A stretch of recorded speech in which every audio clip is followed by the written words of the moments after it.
Demand এবং সাপ্লাইটা কিভাবে, আমি যদি জাস্ট একদম মানে খুব সংক্ষেপে যাই, ডিমান্ড আসছে ইম্পোর্টের পেমেন্টের জন্য, সাপ্লাই আসছে এক্সপোর্ট এবং রেমিটেন্সের কাছ থেকে।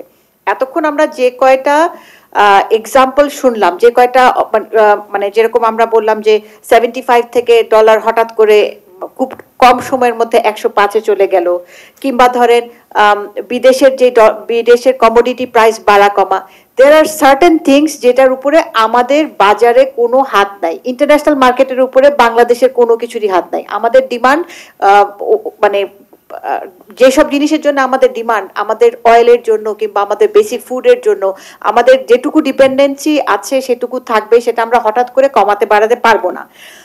যেসব জিনিসগুলিকে আমরা কন্ট্রোল করতে পারবো সেই জায়গাগুলিতে যদি আমরা কাজ করতে পারি, তাহলে বাজারের বিনিময় হারটা আমরা কিন্তু একদম ছেড়ে দিতে পারি। যেরকম আমরা যে জায়গাটাতে কাজ করতে পারি সেটা হচ্ছে আমাদের এলসি ভ্যালুগুলিকে আমরা যদি আন্ডার ওভারের জায়গাটাতে হাত না দিই, এটা একটা জিনিস।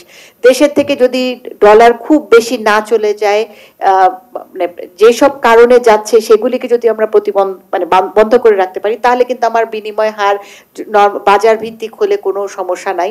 সো এই জায়গাটা আমাদেরকে দেখতে হবে, what are the causes that are affecting us. ওই কজের জায়গায় যেগুলি ম্যানেজেবল তাকে ম্যানেজ করা, যেটুকু আমরা ম্যানেজ করতে পারবো। আমরা যদি একটা সময়ে হঠাৎ করে কোনো একটা মাসে যদি অতিরিক্ত এলসি খোলা হয়ে যায় এবং ওই এলসি পেমেন্ট যদি আমার 3 মাসের মধ্যে পড়ে, তাহলে আমি দেখতে পাচ্ছি যে জুন জুলাই অগাস্টের জায়গায় আমার এসে অনেক বেশি পেমেন্ট চলে আসছে। তো একটা হিসাব করে যদি আমরা আগের থেকে ডিটারমাইন করে রাখি যে এই 3 মাসে আমার এত টাকা পেমেন্ট আছে, যেটা বাংলাদেশ ব্যাংক করতে পারে, এবং যেটা হিসাবটা রাখা, সো সেই হিসাবটা যদি আমরা রাখতে পারি তাহলে কিন্তু we are better of.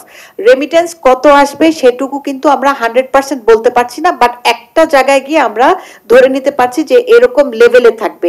But ওই জায়গাটা থেকে কমা বা কিংবা বাড়ায়, মানে কমা বাড়া যদি হয়, which we can identify as causes of increase or decrease, ওই কজগুলিকে যদি আমরা হেল্প করতে পারি। যেরকম এখন যেরকম ইউএস থেকে যদি ডলার আসে 5%, ওখানে আমাদের একটা কর দিতে হচ্ছে, এই জায়গাটা কিন্তু দিস উইল মানে have a impact on the remittances. So এইখানটা আমাদের কাজ করে যদি আমরা কোনোভাবে এটাকে যে জায়গাটা কর দিতে হচ্ছে সেখানটা যদি একটা সরকারি কোনো ছাড় দেওয়া যায়, তাহলে কিন্তু আমি কস্টটাকে মিটিগেট করতে পারলাম।